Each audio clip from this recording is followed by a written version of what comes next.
ये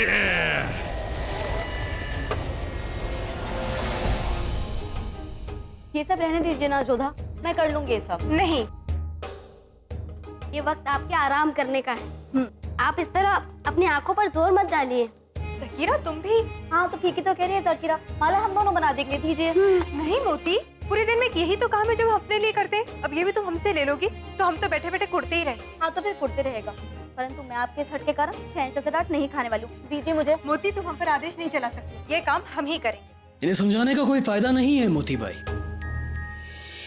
तुम अच्छी तरह जानती हो ये अपनी जिद के आगे किसी की नहीं सुनती है। ये वही करती है जो इनका मन चाहता है। इनकी फिक्र करना मतलब खुद के दिल को दुखाना। नहीं कर रहे काम, ठीक है? ताने क्यों मारे आप हमें?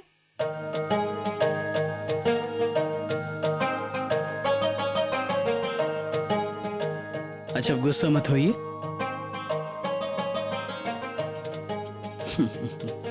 हम तो बस मजाक कर रहे थे, आप तो खफा हो गई। अल्लाह भी कितना कारसाज है ना, जो उसने इतनी बड़ी खुशी हमें दे दी। शहंशाह आज्ञा दीजिए। मोती, हमें उम्मीद है कि तुम जोधा बेगम का ख्याल ठीक तरह से कर रही हो और वो तमाम एहतियात बरत रही हो जिसके लिए हकीमा साहिबा ने कहा है। जी शहंशाह। कोई भी कोताही मत बरतना वरना हम तुम्हें जिम्मेदार मानेंगे।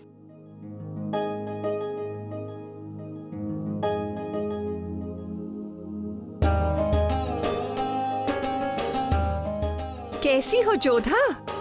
अम्मी जान आप, प्रणाम।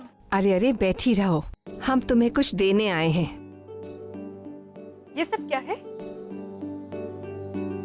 घरेलू नुस्खे। जब हम माँ बनने वाले थे तो हमारी सहेली बनाकर लाई थी हमारे लिए। हमला औरत का दिल अक्सर मचलता है। ये आम वाला और ये खट्टा चूरन दिल को ठीक कर देता है। अब खास बेगम के लिए शायद ये तोहफा ठीक नहीं है, पर तुम्ही से सीखा है कि तोहफे की कीमत से ज्यादा देने वाले की नीयत अहम होती है। धन्यवाद अम्मी जान।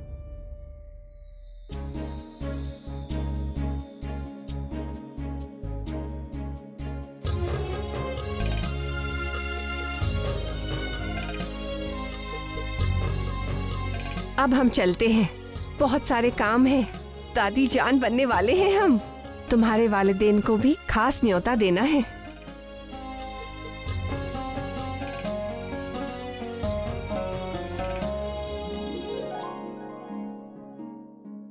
आप ये कर कैसे लेती हैं जोधा बेगम? क्या शहंशाह? यही कितना जिद्दी होने के बावजूद आप घर के सभी बड़े बुजुर्गों का दिल कैसे जीत लेती हैं?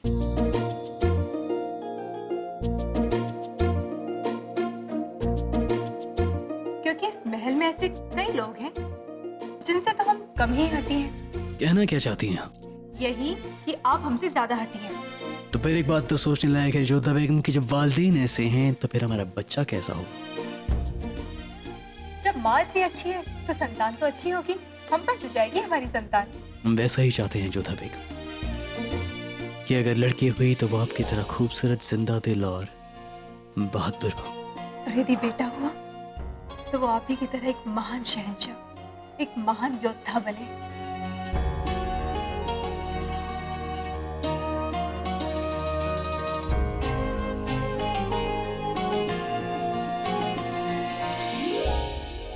चांद बेगम को खेलों से बेहद मोहब्बत थी, खासकर चौगान से। वो अक्सर चौगान देखा करती थी और कभी कभी तो वो अपना हाथ भी आजमाया करती थी। हमारी किस्मत को न जाने क्या हो गया है। जब भी हम निगार से बात करने का मौका तलाशते हैं, कोई ना कोई इसे घिरे बैठे रहता है। अम्मी जान की इन खूबियों के बारे में तो हमें कुछ पता ही नहीं था। शुक्रिया फूफी जान, उनके बारे में ये सब जानकर हमें बेहद खुशी और तसल्ली महसूस हो रही है। आखिरी बार जब अम्मी जान से हम मिले तो उनकी तो हालत ही नहीं थी कि वो हमें पहचान पाती। अब तो हम ये भी नहीं जानते कि वो कहाँ है, कैसी है, जिंदा भी है या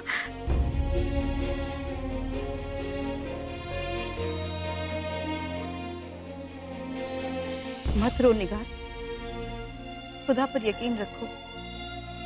चांद बेगम को कुछ नहीं होगा, हमें पूरा यकीन है।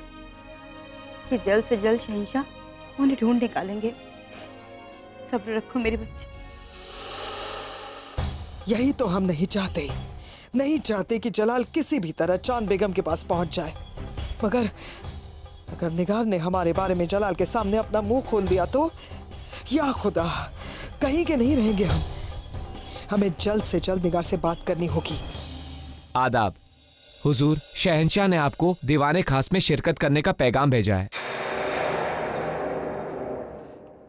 हम जरूर आएंगे। जरूर ये मसला चांद बेगम के बारे में है, और अगर वहां निगार ने हमारा नाम ले लिया, बता दिया कि इस सब में हमने उसकी मदद की है, तो बात पूरी बिगड़ जाएगी। हम आगरा के काफी नजदीक हैं। हमारी मंजिल अब बहुत दूर नहीं और इंतजार नहीं किया जा सकता। यही सही वक्त है हमले का। तुम तैयार हो? जी हुजूर। खैबर भी अपनी पूरी ताकत और कुव्वत के साथ तैयार है। हमें बस जलालुद्दीन का थोड़ा सा खून चाहिए। एक बार खैबर उसकी महक ले ले, बस उसके बाद अपने शिकार को खत्म करने के बाद ही चैन मिलेगा उसे। तुम्हारा काम हो गया है।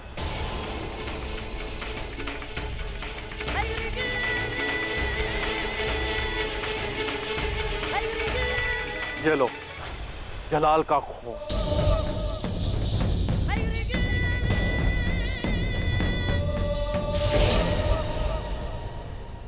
बहुत खूब।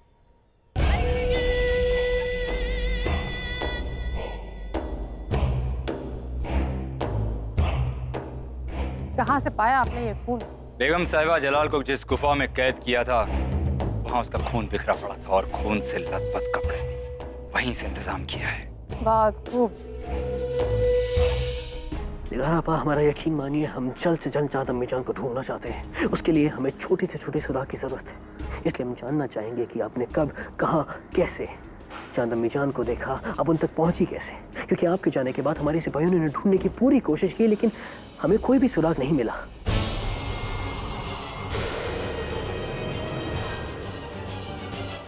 आपकी और जोधा बेगम की शादी की सालगिरह की रात की बात है। उस रात आप कैद खाने में कैदियों को मिठाई तकसीम करने वाले थे।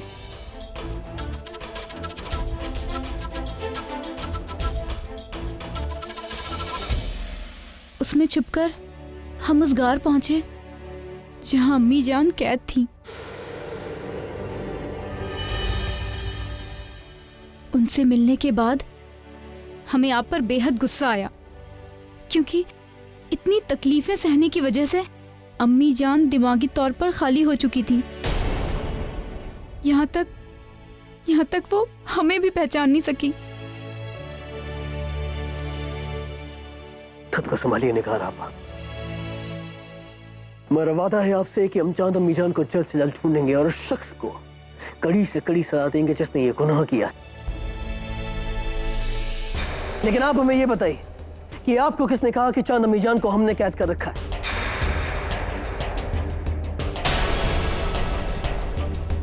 हमें मालूम था कि मरहूम वालिद साहब ने हमारे नाम एक फरमान और एक खजाना छोड़ा है। आप नहीं चाहते थे कि आपकी जमीन, आपकी जायदाद, आपका खजाना किसी के भी साथ बांटा जाए। तो ये झूठ किसने कहा आपको? उसी शख्स ने जो आपके कभी बेहद करीब था। उस शख्स का नाम बताइए निगार आपा, जिसने हमारे खिलाफ अफवाह फैलाई कि हमने चांद अम्मी जान को कैद कर रखा है। या खुदा, वो पल आ गया जिसका हमें सबसे ज्यादा खौफ था। महामंगा ने।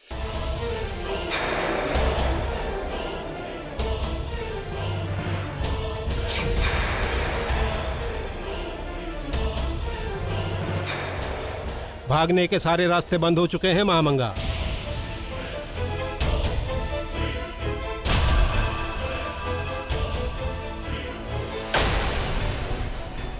मैं आपको अपने अम्मी जान माना, सबसे ज्यादा इज्जत बख्शी आपको, सबसे ज्यादा मोहब्बत की आपसे, लेकिन उसके बावजूद आपने हर बार हमें तकलीफ पहुंचाई।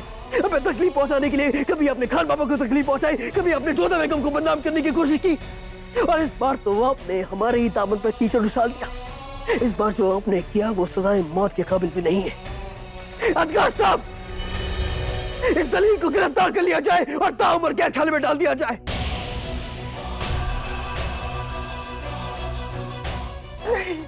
शहंशाह रहम, रहम शहंशाह, रहम की भीख मांगते हैं आपसे।